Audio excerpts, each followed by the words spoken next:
पाकिस्तान में दुनिया भर में देखने और सुनने वालों को हसाम राना का सलाम। नाज़रीन, 27वीं आइनी तरमीम जो है वो पास हो चुकी। उसके बाद आइनी अदालत भी बन गई और जजेस ने आज हलफ भी ले लिया। उसके बाद सुप्रीम कोर्ट के जो मोस्ट सीनियर जजेस हैं उनके इस्तीफ़े आना शुरू हो गए। आइए चलते हैं इंसार राना साहब के पास, पूछते हैं कि जहाँ एक तरफ कहा जाता है कि जमहूरियत जो है वो मजबूत हो रही है, वहीं दूसरी तरफ ये मोस्ट सीनियर जो जजेस हैं ये इस्तीफ़े क्यों दे रहे हैं? अस्सलाम वालेकुम सर। जी वालेकुम सलाम। सर कैसे हैं आप? Thank you. सर सबसे पहले तो आइनी तरमीम पास हो गई है और जमहूरियत कहते हैं कि मजबूत हो रही है। आप क्या समझते हैं इसके बारे में? पता नहीं अब जमहूरियत उन्होंने किस चीज़ का नाम रखा हुआ है जो मजबूत हो रही है। हो सकता है कि उनके जो मुफादात हैं उसका नाम जमहूरियत हो, क्योंकि उनके मुफादात तो मजबूत हो रहे हैं। मेरा ख्याल दुनिया की तारीख में कहीं ऐसा नहीं होता कि किसी शख्स को इम्यूनिटी पूरी ज़िंदगी के लिए दे दी जाए, जो सदर जरदारी को दे दी गई है। तो अगर इसी का नाम जमहूरियत है, जरदारी को तहफ़्फ़ुज़ का, तो फिर मजबूत हो गई है भाई, फिर और मजबूत करने में सर क्या सकते हैं। इस्लाम का अगर कॉन्सेप्ट लिया जाए, क्योंकि पीटीआई ने भी ये अपनी टो पेश की है कि इस्लाम में भी किसी को इस्तिस्ना नहीं है।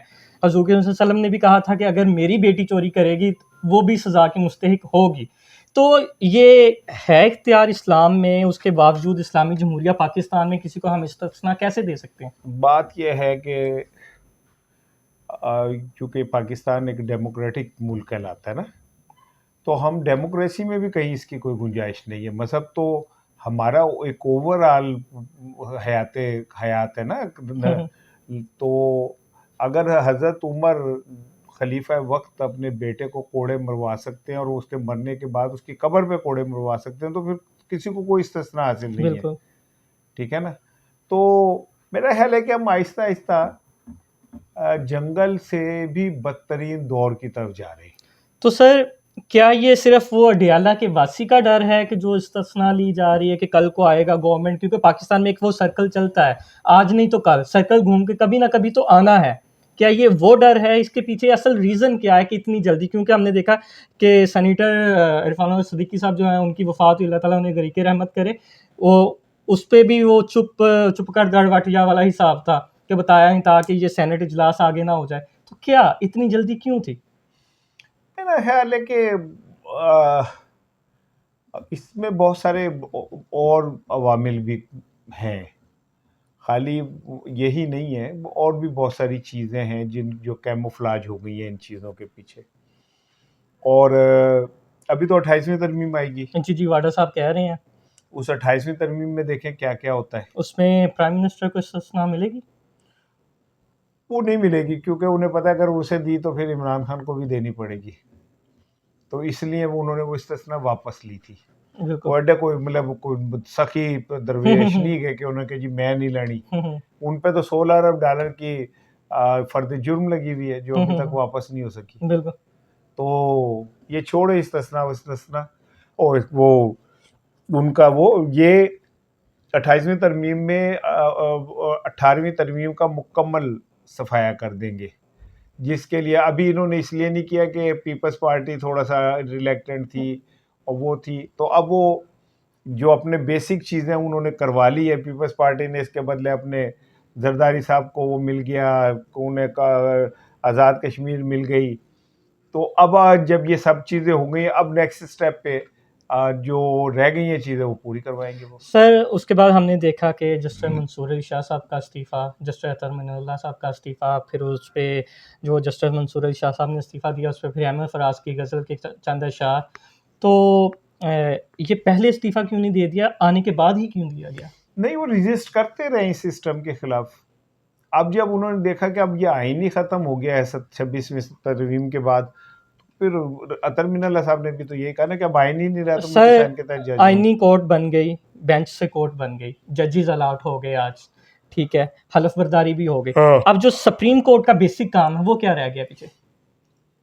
वो जेब काटेगा उसका मुकदमा सुनेंगे, वो दीवार फांद के आ जाएगा उसका मुकदमा सर सुनेंगे। उसमें भी तो एक जो है रियासत की तरफ से होगा ना, वो भी आइन में आएगा तो वो भी आइनी अदालत में चला जाएगा। एक्चुअली बस जस्टिस मंसूर, अतर मिनल्ला, आयशा मलिक, जस्टिस मुनीब, एजाजुल एहसन, इसहाक साहब, ये 5-7 जज हैं जो मज़ा किरकिरा करते हैं। इनको साइड पे लगाना है। इनके तबादले होने अभी, तबादलों पे बहुत सारे जजों ने इस्तीफे देने, और फिर वो उसकी जगह अपने जज लगा लेंगे, तो ये मुल्क एक एक ख़ास किस्म के उसमें चला जाएगा। तो सर वो जो जमहूरियत के लंबरदार थे और वोट को इज़्ज़त दो के लंबरदार थे, हमने देखा कि वो भी मफरल पहन के आए, गाड़ी से उतरे और वो ढीले-ढाले मुँह से वोट दे के चले गए। वो कहाँ गया वोट को इज़्ज़त दो का बयानिया? वो मौलाना फज़लुर रहमान की तकरीरें कहाँ गईं? उन्होंने भी कोई रेज़िस्ट नहीं किया। क्या ये चल क्या रहा है? क्योंकि समझ नहीं ना आ रही अभी तक किसी को भी चल क्या रहा है? हम बचपन में आप लोग तो नहीं खेले, हम खेलते रहे कोकला छुपाती जुमेरात आई जे, जेड़ा आगे पीछे तक के दिशा मत आई जे। इसलिए इनमें से कोई भी आगे पीछे नहीं देख रहा, ठीक है ना। इन्हें सबको पता है कि अब हमारे साथ होनी क्या है, और इन्हें सबको नज़र आ रहा है। अब देखते हैं कि वो कोकला छुपाती जुमेरात कब से शुरू होती है, लेकिन ये तय है कि ये होनी है और बहुत जल्द होना है। तो सर जो 73 का आइन बनाने वाली पीपल्स पार्टी है, वही ये खिलवाड़ क्यों कर रही है? भुट्टो साहब ने आइन बनाया, उनके नवासे ने दफन कर दिया, घर की चीज़ घर में ही रह गई, ठीक है ना। बाकी अवाम जावे, वो क्या करे? वो जाएं भाड़ में। भुट्टो साहब ने आइन बनाया, ज़ियाउल हक ने उन्हें फांसी दी, और कल असम्बली में पहले ज़ियाउल हक का बेटा बेटा, आके रूहानी बेटे से मिला, बिल्कुल, और फिर रूहानी बेटे के आगे आसफा ने मुंह आगे किया, जिन्होंने रूहानी बेटे ने बिल्कुल, ऐसे किया। फिर उस रूहानी बेटे ने बिलावल भुट्टो से हाथ मिलाया। फिर उस रूहानी बेटे का भाई जो था, उसने कहा मैं और बिलावल तो दोनों एक से ही हैं, वाह! ठीक है।